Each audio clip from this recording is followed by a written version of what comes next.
All right. Well, good afternoon, everyone. This is How to Work Remotely. I want to thank you for coming this afternoon. I'm Liz Seeger, Associate Director in Career Services, and we have a guest employer presenter with us this afternoon. Chris Dawes is a 2009 graduate of UD, and he is a partner at Reuben Brown LLP in Denver, Colorado. And we were talking yesterday and he said, so you're going to present and I'm going to do the color, right? And I said, yes. So Chris is going to share some good information with you as we go through our content today. I think y'all got kicked out a minute ago and we were having some technology issues. So I think this is a prime example of how we show grace when we are working remotely, because we write it ourselves. Y'all got back in and we're good to go. So thanks for joining us this afternoon. You've seen the Zoom guidelines before. I'm just going to review them briefly with you. You want to make sure that you are logged in with an authenticated Zoom account. I cannot say the word authenticated very well, but that ensures that you get your path credit for the workshop. You come into this workshop on mute, and I ask you to stay on mute as it can be very distracting to the presenters and the hosts. And you want to make sure that you're logged in individually. If there's more than one person huddled around a Zoom window and watching the workshop, you won't each get your path credit. You have to be logged in individually. We do ask that you keep your video on and be engaged. Our co-host, Executive Director for Career Services, Jason Eckert, will be co-hosting.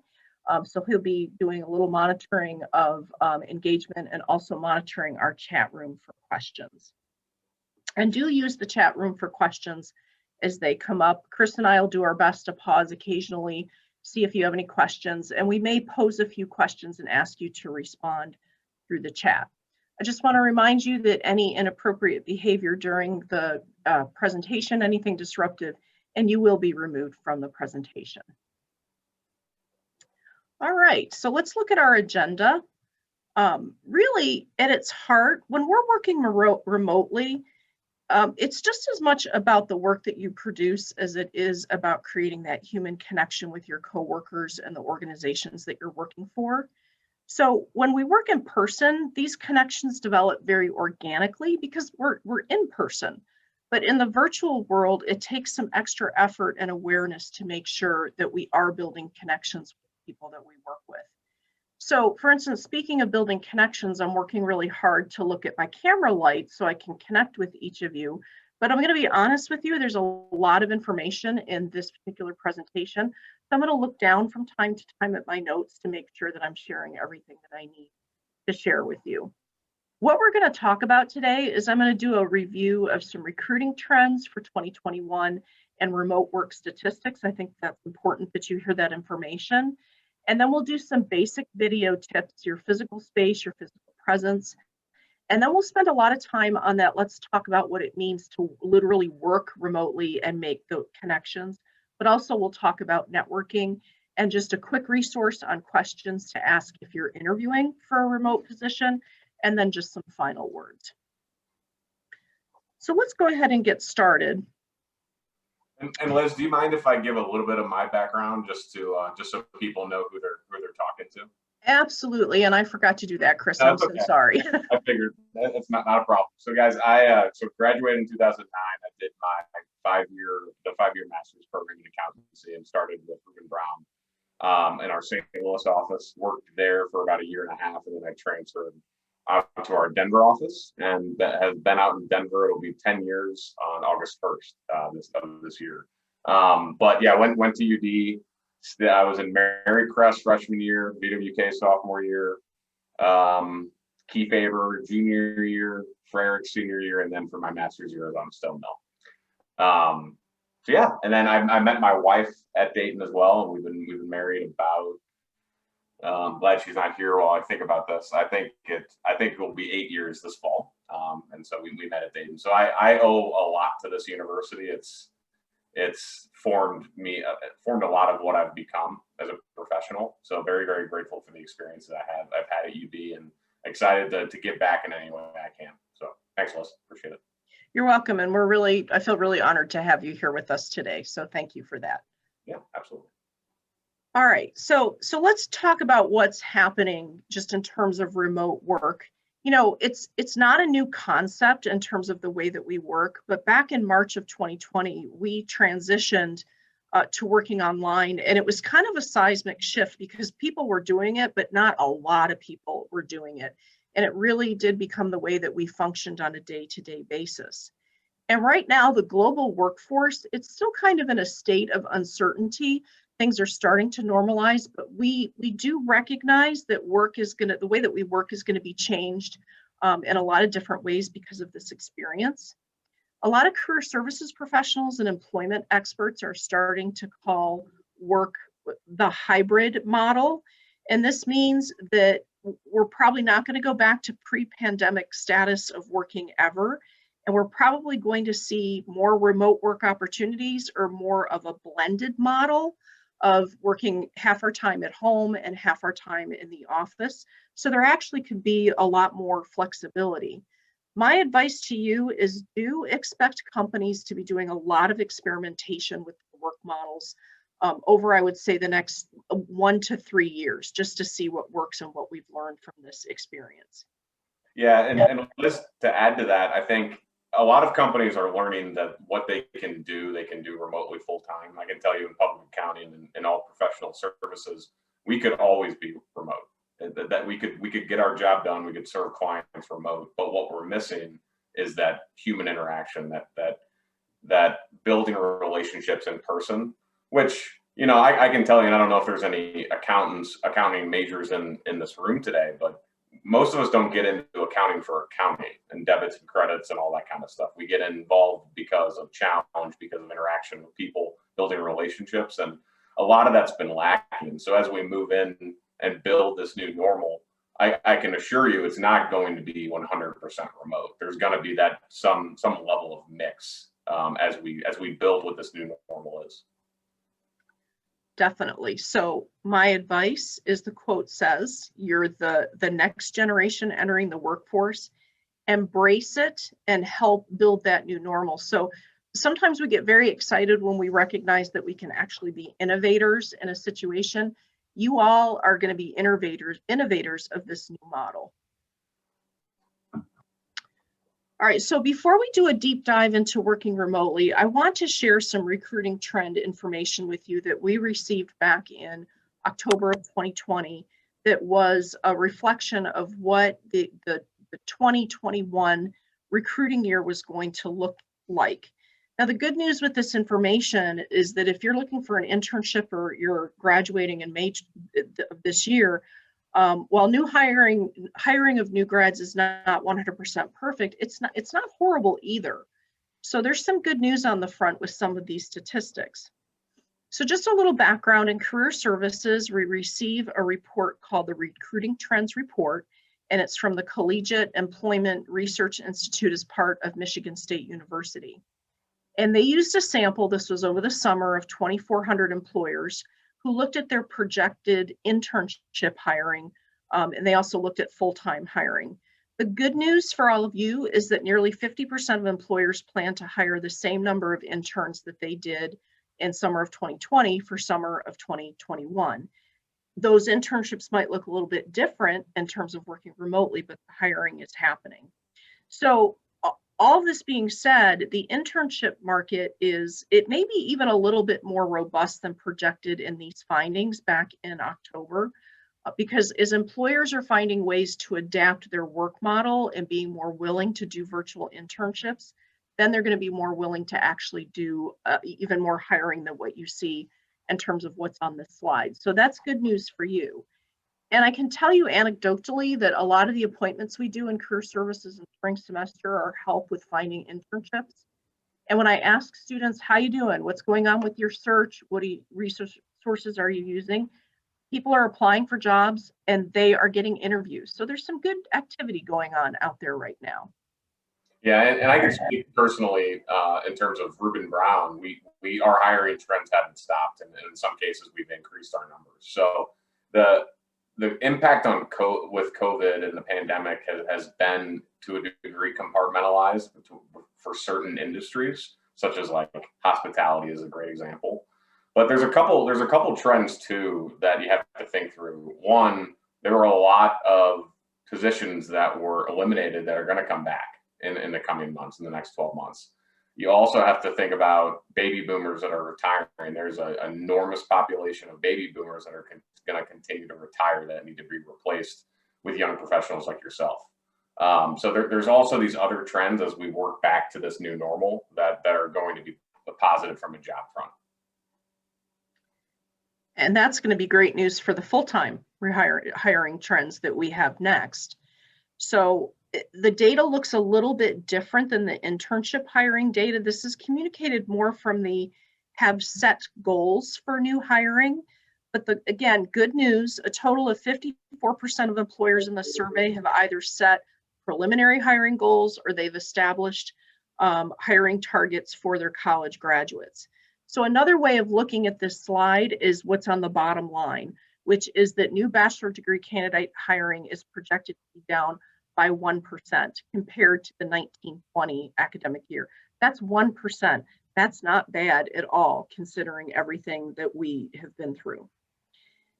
And why am I sharing this with you? It's just like Chris said, there's a little bit of a perception out there coming into summer of 2021 that there are no jobs available.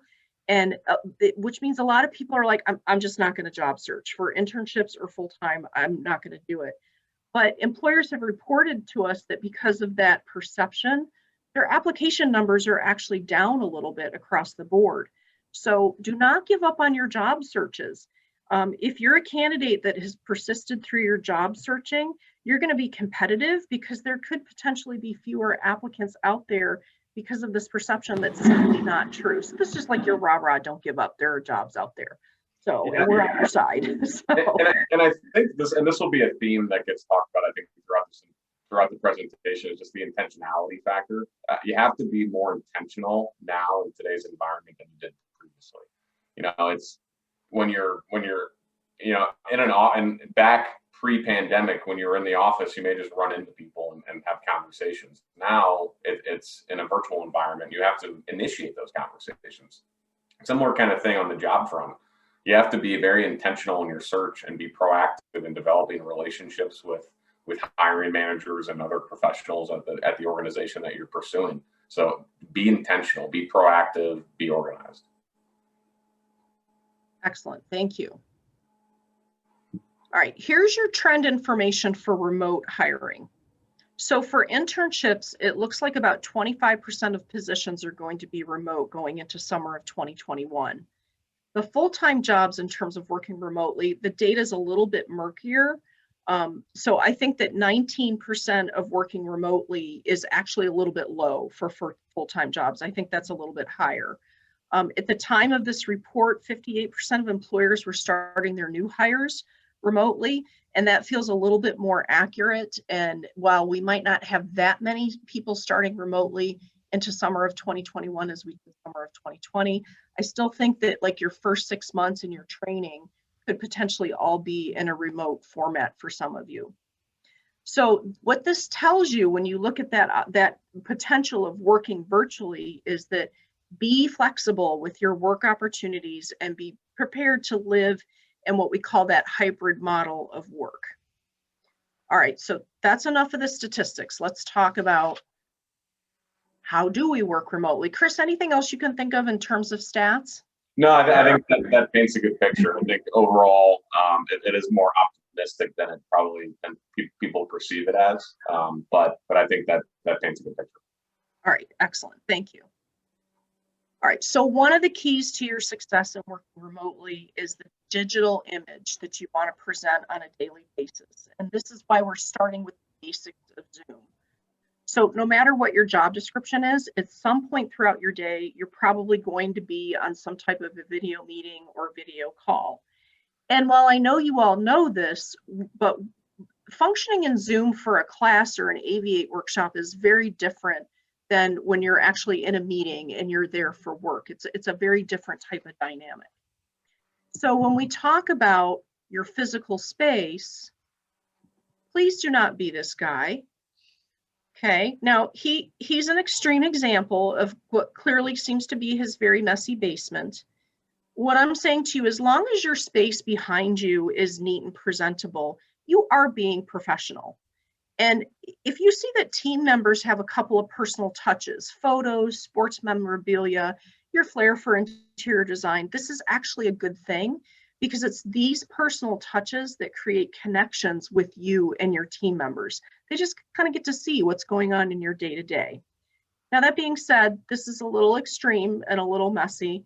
And I even think that this poor guy needs a little help in the personal grooming department if he's going to be working online. So this is really more like it. Now, again, this is like the uber super duper example that I found for you. But what I want you to pay attention to is what's visible here behind this person's chair, because that's actually what people are going to see when this person is working virtually and is online with their coworkers, their supervisors, and their clients. So while it doesn't have to be absolutely perfect, it at the very least needs to be neat and tidy. All right, so let's talk about some tips for your physical space and your physical presence. You know, your goal is to create what we call the video studio. So as the quote says, you become your own producer and you have to think about what your set is going to look like. So some of you can actually, to get past the, I didn't get a chance to kind of straighten up behind me. If you want to use that electronic background, I think that's perfectly appropriate. Jason and I have an amazing graphic design intern who put these career services backgrounds together for us. And what I like about them is as long as I'm not like bouncing all over my screen, it doesn't pixelate too bad and I don't disappear.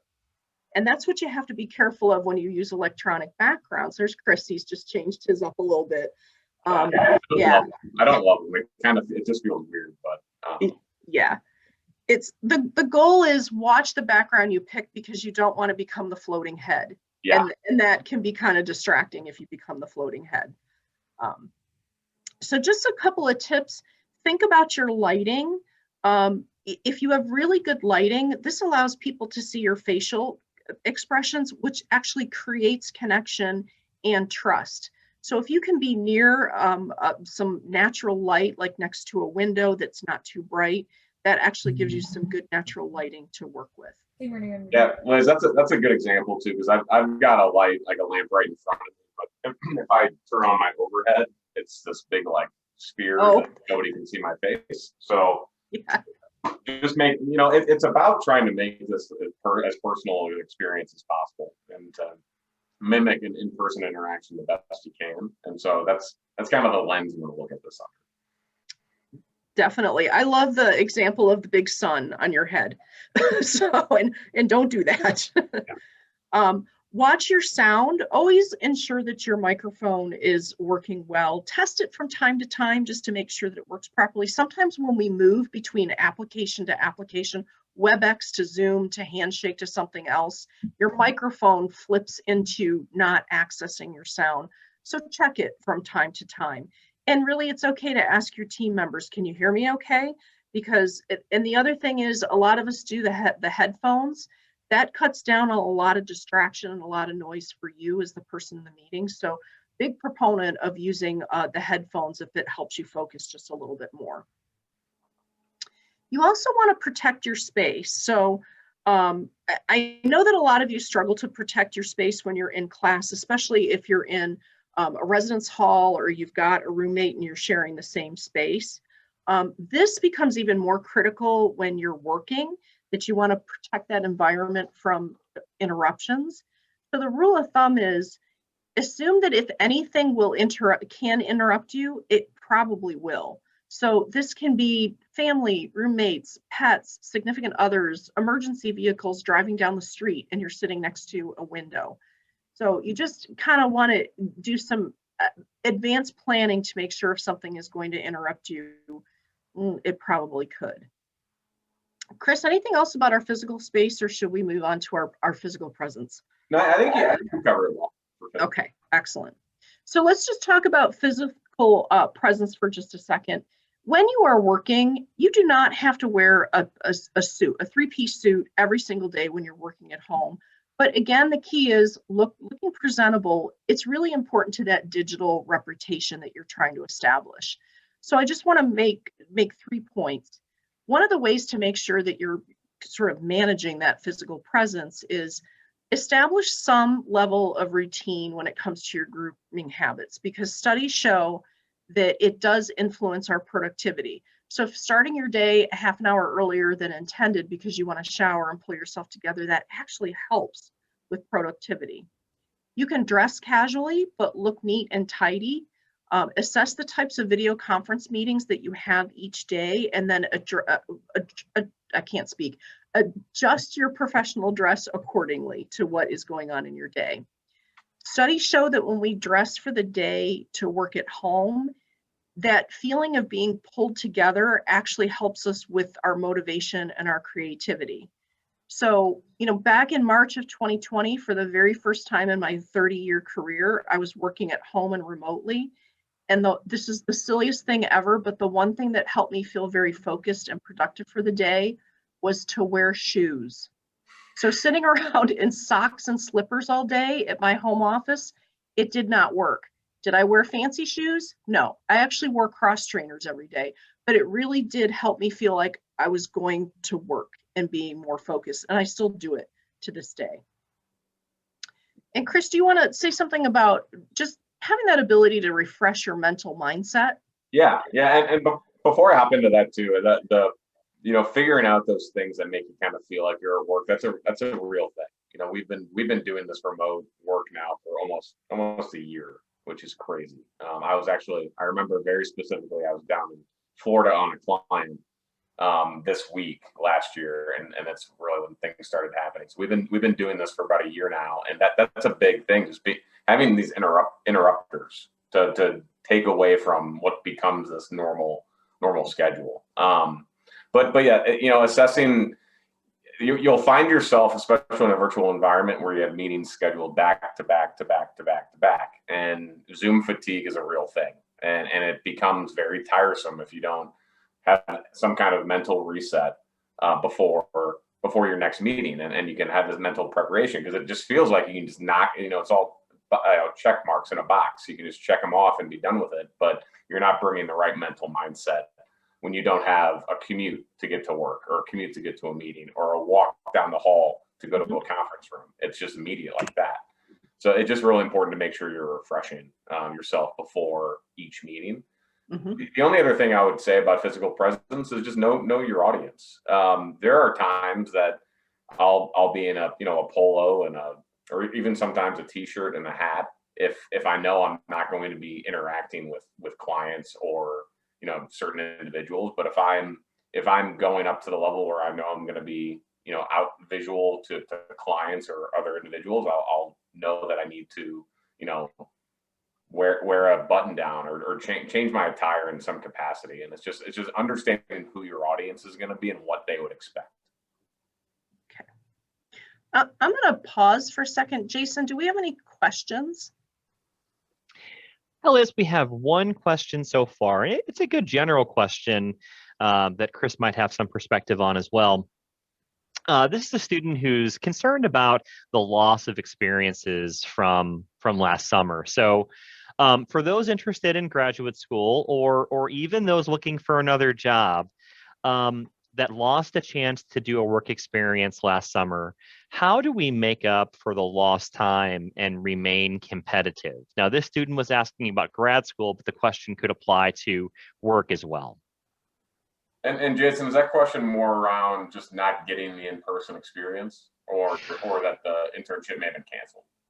I think both. This person had a research internship and it was canceled because of the pandemic. Yeah.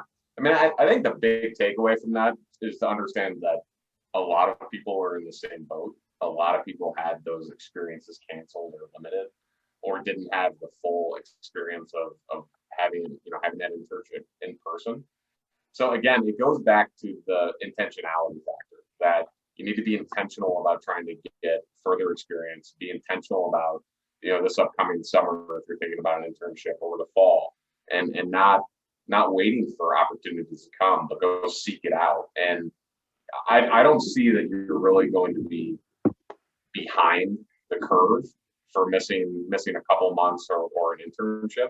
because like I said, number one, I think a lot of people are in the same boat, but two, once you get into the profession of your choice, there's a lot of drinking from a fire hose, to be honest, that it's just constant experience and constant learning. So your head spins a lot in your first year of work, but you learn so much. And not having had an internship for 2 or 3 months, I don't think is really going to change that experience. And the other thing that I'll add is think about what your story was last summer, because you may get the question from an employer, oh, you had an internship cancel, a research internship canceled last summer. So what did you end up doing? And there's a number of things that you could have done, which is took some extra classes. I know a lot of students took extra classes, but there's even a story there if you said, you know what, I just became an essential worker. I went and worked for the grocery store. I was a server. I was a cook. I did some babysitting. So all that is deemed essential in how we handled the pandemic.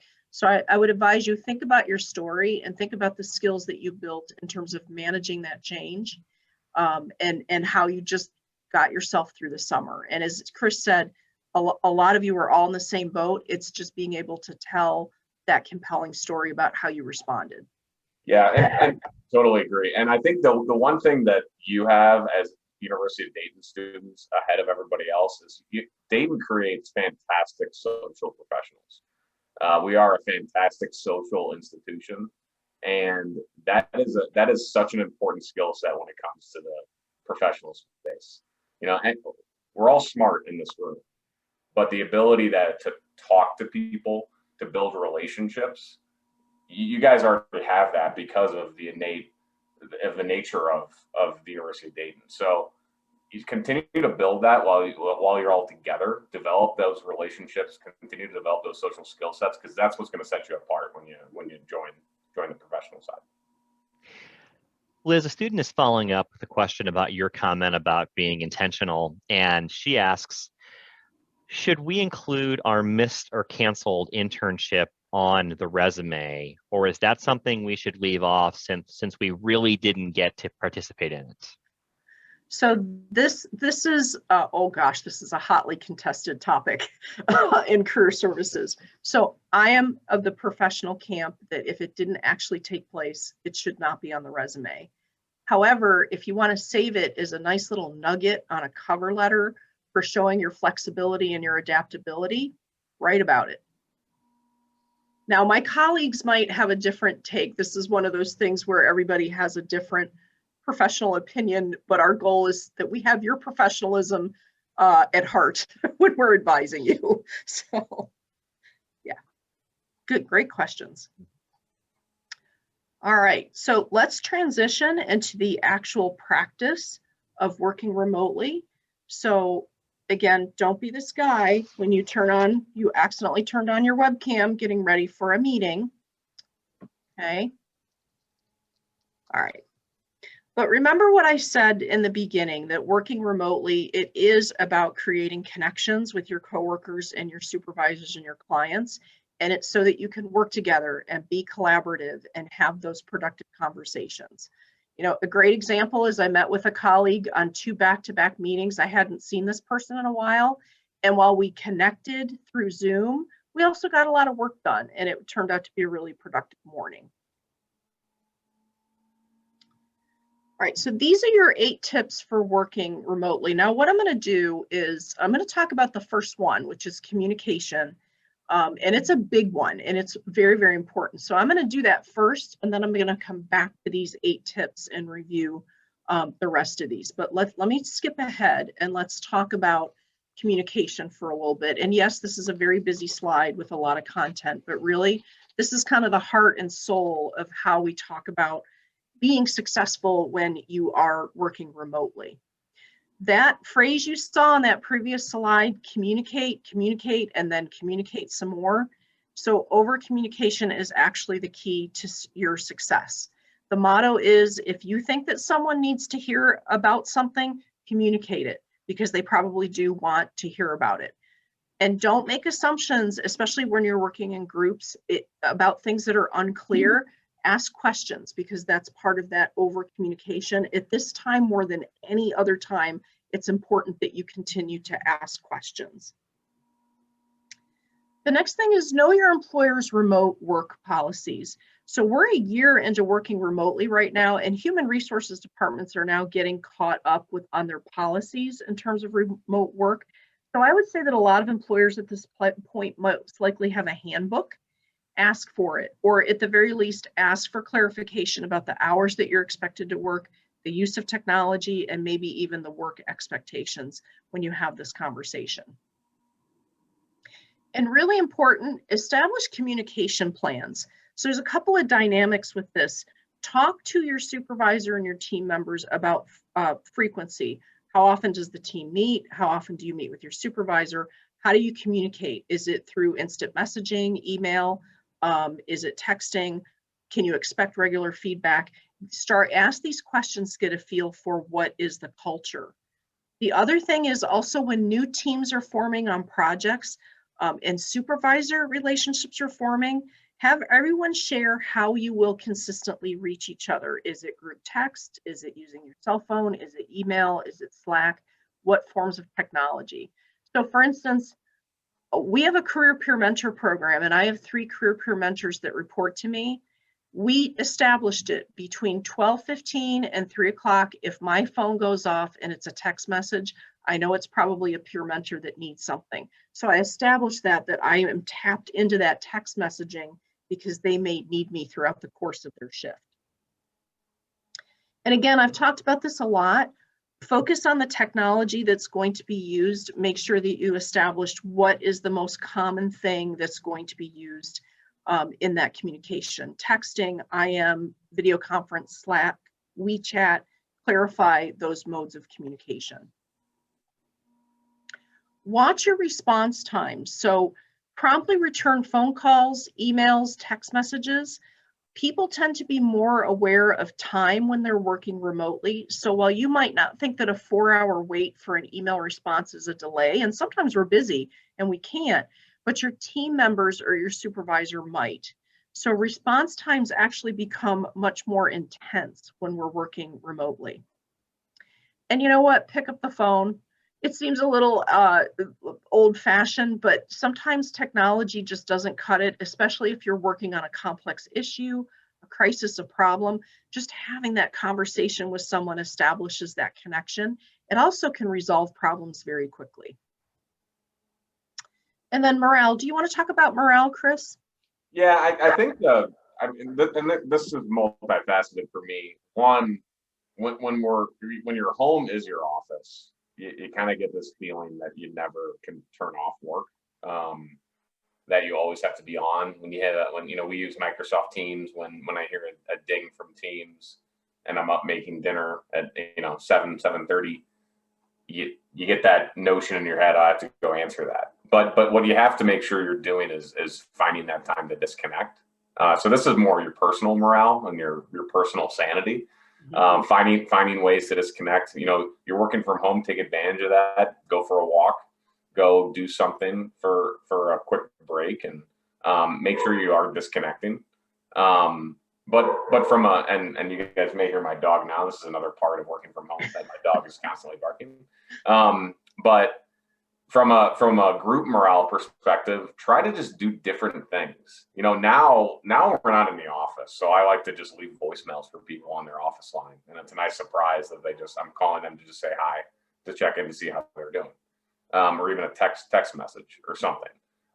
We also just send gift cards and have virtual coffees, or go to a park and be able to social distance and be safe. And so just finding new creative ways that break up what is this new normal, which is a lot of video conferencing, right? So how can we interact with people in a different manner? Not always talk about work. Make sure you take time to understand what people are doing, what they did over the weekend, what they do for fun, and just get to know people. Continue to build those relationships. The relationship side doesn't go away just because we're on a video. All right, thank you. All right, let's talk about work expectations and planning. As long as your employer is not a stickler about the strict work hours, you've got just a little bit of flexibility, working remotely is really about deliverables. Is the work getting done? When you start a new position, whether it's internship or full-time, and you start planning your work, hone in on what the project deliverables are, what is expected of you. So be clear about sussing out those expectations. Have a clear outline of what the outcomes are that are expected of you. This will help you ensure that you're being productive, but you're also being evaluated fairly on the work that you're doing. Connect with your supervisor and your colleagues around what the work priorities are and what your success metrics are. That's going to be important. And in terms of feedback, because you're not, face to face, it can be hard to get feedback when you're in a remote work situation.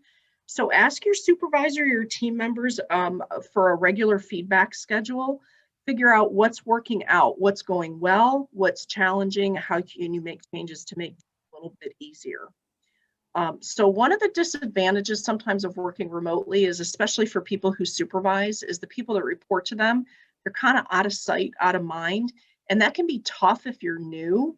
So if you need a certain level of feedback on a regular basis, it's actually up to you to ask for it. If you're not getting it from that supervisor, politely ask for it. And it might be something as simple as, can we touch base once a week for 15 minutes so I can update you on the work that I'm doing? Or if it's, no, I don't want to meet, then it's, how about if I send you an email every Friday morning and let you know what the progress of my project is, and if I'd like to ask some questions in that email. So that's, ask for what you need in terms of feedback. Some of us need feedback to be motivated and keep on going, but you have to ask for it in terms of someone understanding how much feedback do you in fact need. Yeah, it goes back to that intentionality concept, guys, where you need to be more, just in this environment, but in general, you should be intentional about your career and always wanting to get better and improve, and seek that continuous improvement concept constantly, because there's always going to be, I screw up literally every day, guys. I make mistakes all the time, and I've been doing what I've been doing for 12 years. So you have to be open and understand that you're going to screw up and make mistakes, but you have to be intentional, especially in this environment, to go get that feedback and understand how you learn, how you do things. Because there's also going to be feedback both ways, because a lot of these companies, this is new to them too. So as we define that new normal, like we talked about on the first slide, you're going to be a part of that, like we've talked about. So don't be afraid to get that feedback back as well. And then resolve issues quickly. We talked about this a little bit when I said sometimes just pick up the phone. But if you're having some trouble, go after it quickly. When you're working remotely, try not to let it sit too long. And then same thing, collaborate, and then collaborate some more. So, when you're working remotely, set up meetings, work collaboratively with team members, because that continues to build that connection that you're looking for. You also develop a better understanding of everyone's role within the organization. That's a great sort of networking, learning experience for you. And then, of course, do not be afraid to ask questions ever, because that's going to be part of the secret to your success. Okay, I'm going to go back to our 8 tips. And Chris, do you want to review these, or would you like me to? I can go ahead. Yeah. So, from a reliable technology perspective, in all likelihood, you're going to be getting that kind of thing from your employer. But a good cell phone is really important in this environment, just to make sure that you're accessible. And if you have use your cell phone for video conferencing and different things like that, just make sure that's as up to date as you can. Use your community, the community around you, to just make sure that you're being supported. That community is both your professional community as well as your social community and your friends and family. So just lean on that group to make sure you are getting enough of that social time and disconnecting from work. Think about your workspace. What does that look like? What is going to be best for you? Does it not best to have a TV in the room? Is it, are there too many distractions around you? Do you need to isolate yourself a little bit? Just think about what's worked for you at Dayton to be successful. A lot of that's going to translate into your professional work too. What is your work style? For me personally, I'm a block worker, and what I mean by that is if I need to start at 7 a.m. and work till 8 p.m., I'll do that depending on my day, and that's only during tax season typically. Um, but that's I like to just get it all done, and then at 8 p.m. I disconnect and I'm done. There's a lot of people, people with younger kids, or different situations that need to work 4 hours and then take 2 hours off and then sign back on and work 4, 5, 6 more. So just understand what works best for you, and just make sure you're clear from a communication perspective on what works there.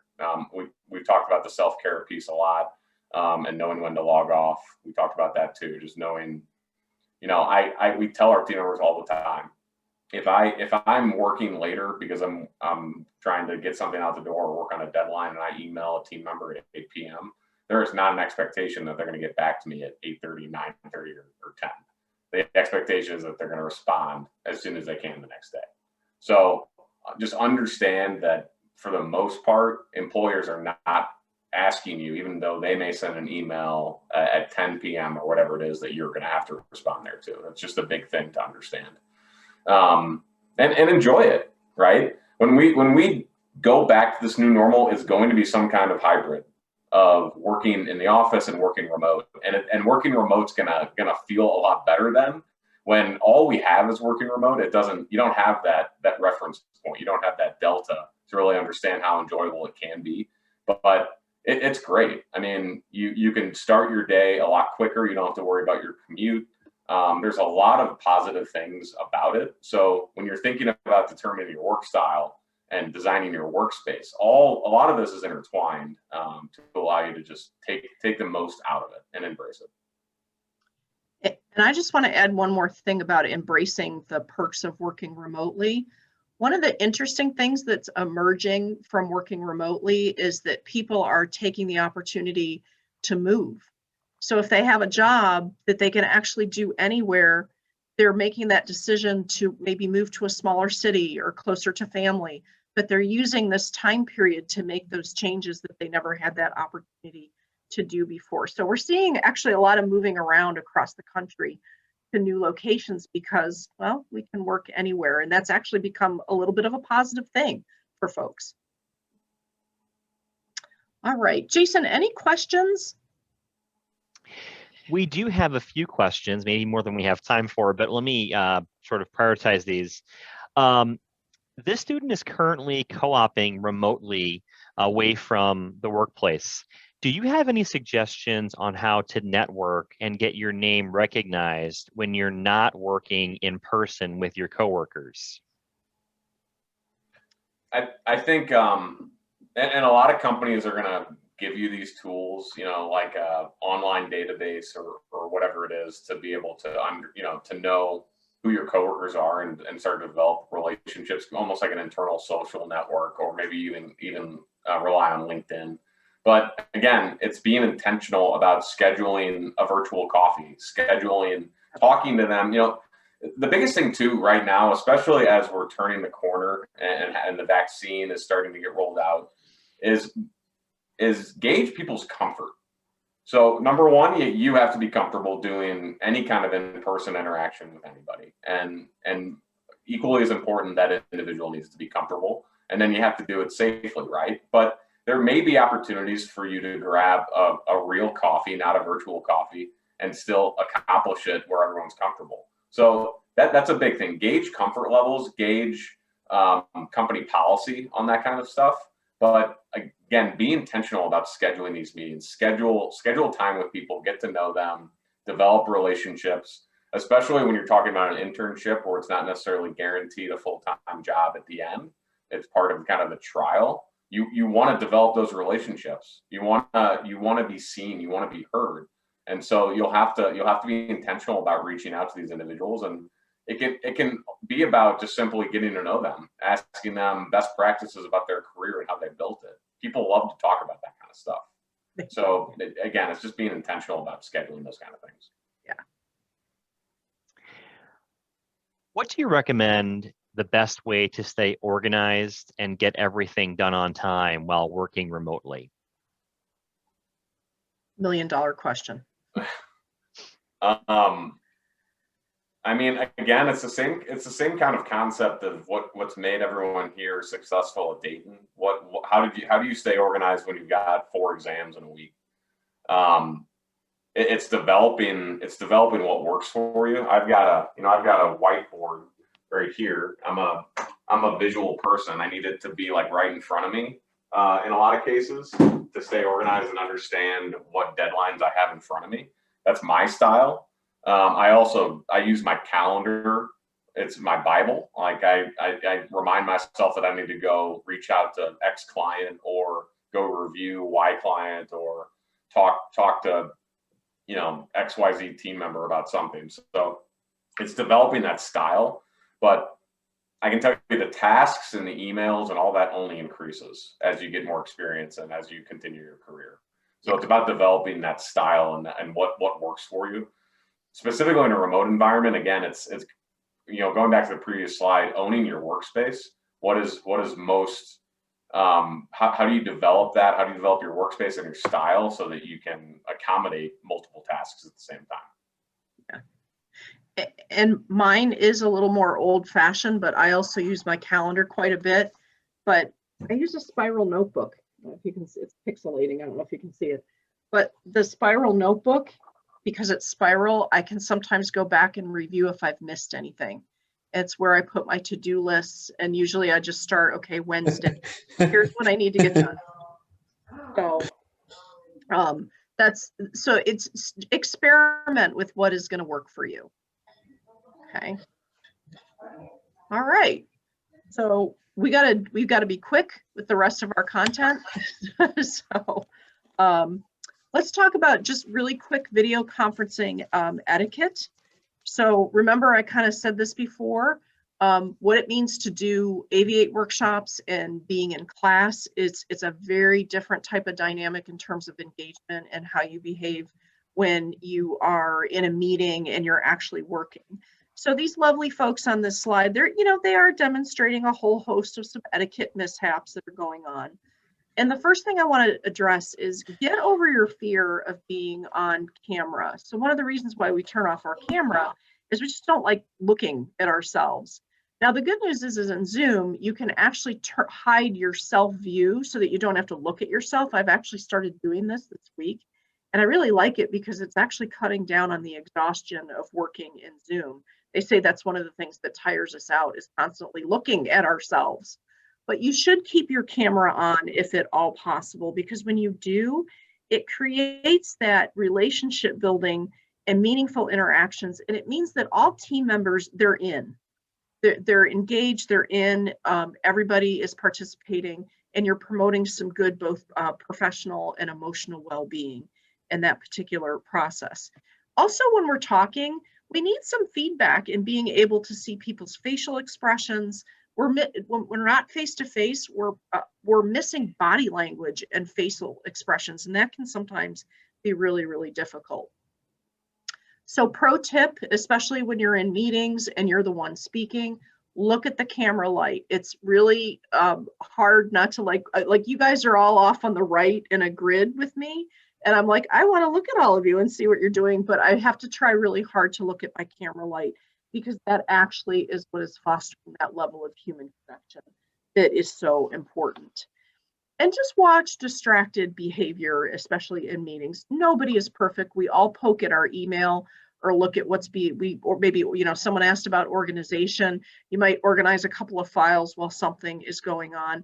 But when you are demonstrating full-on lack of engagement, that is actually disrespectful. And again, that digital image that you're trying to project, you're kind of hurting it.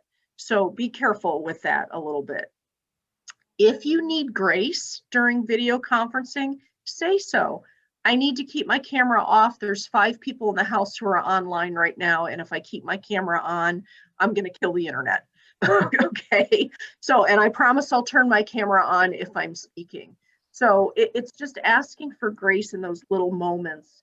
I need to leave for a minute. The very first staff meeting we had in career services, one of my direct reports very discreetly IM'd me and said, I need to leave for a minute for a bio break. I'm going to turn everything off. And I was like, Okay, that was good. I know what happened to that person, and they did. They came right back. So just practice some breaks and keep people notified of what your needs are. We're all cutting each other some slack. And I just want to talk really quickly about skills, and Chris, jump in if you like. Think about the skills that you are building in a remote work situation. So our student who asked that question about, I'm doing my co-op remotely. Oh my gosh, not only do you now have skills where you work in person, you have skills now where you work remotely, and employers are going to start to look for that blend of skill sets. So don't forget that all these amazing skills you're building, especially flexibility, adaptability, your technology skills, and communication are huge right now in terms of you being able to work remotely. So give yourselves a pat on the back for what you're building. Yeah, I think it's the patience skill is really important too, just to have patience with people going through this process. Some, in the beginning of all this, some individuals hadn't really done much video conferencing. To be honest, I didn't either outside of like FaceTime. I didn't either. From a professional standpoint, we kind of got pushed into all this. So again, and technology is not as reliable as being in person. So just make sure you have patience with people. Yeah, I love that. And then lastly, if you know that you are interviewing for a remote position, these are some questions that you can ask when it's your turn to ask questions in the interview, so that you can sort of suss out what is it going to be like to work remotely, expectations, hours, communication, feedback, kind of everything we talked about in that communication space. So these are some really great questions that will help you understand what is going to be expected of you. And employers will be impressed that you asked about working remotely. So, and then lastly, we talked a little bit about networking. And just here's the thing, we cannot network in person right now. It does not mean that you cannot continue to network virtually. I know some days you're exhausted by being online, but if your organization is offering virtual events, networking, coffees, that go. If a professional association is having a conference or an event, go to those too, because guess what? They're a lot less expensive than they are when they're in person. So take advantage of this content and this networking when prices are a lot lower. If UD is offering, UD Career Services and Alumni Relations is offering any kind of networking events for you, again, it's virtual, but go. Because that good question that came up about how I network, while it's still virtual, keep it going even in a virtual world. And in the end, your goal is to build effective relationships. So reflect a strong personal brand and character digitally. That's what you're practicing and striving for as you're building these particular skills. So, yeah. Oh, I'm sorry, Chris, go ahead. No, I was going to say, just to add on to that, I mean, your skill set, whether you're going into a sales position, an accounting position, a finance position, whatever, biology, whatever it is, that skill set is going to get developed through your experience. What you need to be intentional about is relationship building, communication skills, because that doesn't necessarily happen through experience and making mistakes. You have to be intentional about that. Take some risks, develop those relationships. So that's the biggest thing I can tell you that differentiates people in the professional space is that communication skill. Excellent. Thank you so much. And then final words is maybe we do a question or two. Our motto in Career Services is that last one: prepare, plan, and persist. Be persistent. There are internships, there are jobs, there are great opportunities out there for you. You're going to be great in melding these two skill sets of working in person and working remotely.